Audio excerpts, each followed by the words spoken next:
What would you think if I told you that right near my house there's a little area called Healey Dell, and in Healey Dell there's a World War II ammunition site hidden. There's an old steam railway with some fantastic things that I've gone to hunt for, and there's a fairy falls full of folklore. What do you think of that?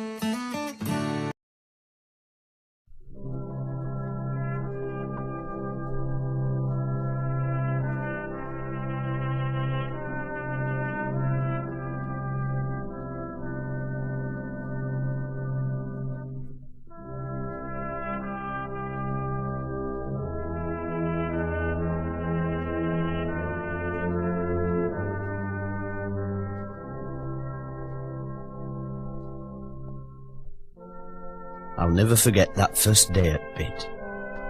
Me and my father worked a 72-hour shift, and then we walked home 43 miles through snow in his bare feet, huddled inside his clothes made out of old sacks. Eventually we trudged over hill until we could see street light twinkling in our village. My father smiled down at me through icicles hanging off his nose. "Nearly home now, lad," he said. We stumbled into house and stood there freezing cold and tired out, shivering and miserable in front of meagre fire.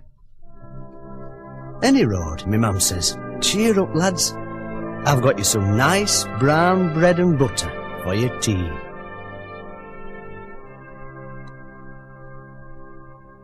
Me father went crackers. He reached out and gently pulled my mum towards him by the throat. "You big, fat, idle, ugly wart," he said. "You great, useless, spawny-eyed, parrot-faced wazzock." He had a way with words, my father. He'd been to college, you know. "You've been out playing bingo all afternoon instead of getting some proper snap ready for me and this lad," he explained to me poor little purple-faced mam. Then turning to me, he said, "Arthur." He could never remember my name. "Here's half a crown.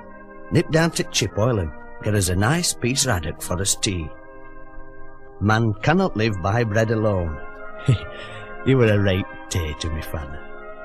He said as our working folk should have some dignity and pride and self-respect, and as how they should come home to somewhat warm and cheerful. And then he threw me mum on fire. We didn't have no tellies or shoes or bedclothes. We made us own fun in them days. Do you know, when I were a lad, you could get a tram down into town, buy 3 new suits and an overcoat, 4 pair of good boots, go and see George Formby at Palace Theatre, get blind drunk, have some steak and chips, a bunch of bananas and 3 stone of monkey nuts, and still have change out in a farthing. We'd lots of things in them days they haven't got today. Rickets, diphtheria, Hitler, and by we did look well going to school with no backside in his trousers and all his little heads painted purple because we had ringworm. They don't know they're born today.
But one of my interests that I like, that I keep secret, is steam trains. I've always liked steam trains. Ah, now this is interesting, this thing that Diggy's about to have a wee on. I bet he does. Oh, he's so predictable. It's a 14 marker, and it means it's exactly 14 miles to Victoria Station from here.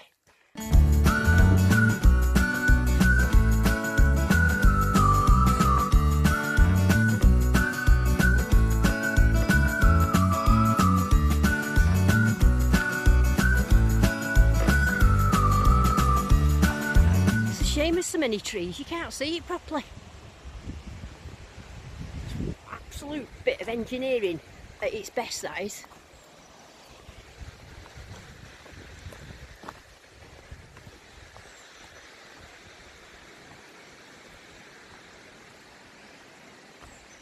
They didn't scrimp in the old days, did they? A little bit of carving. They just put carving bits on everything, didn't they?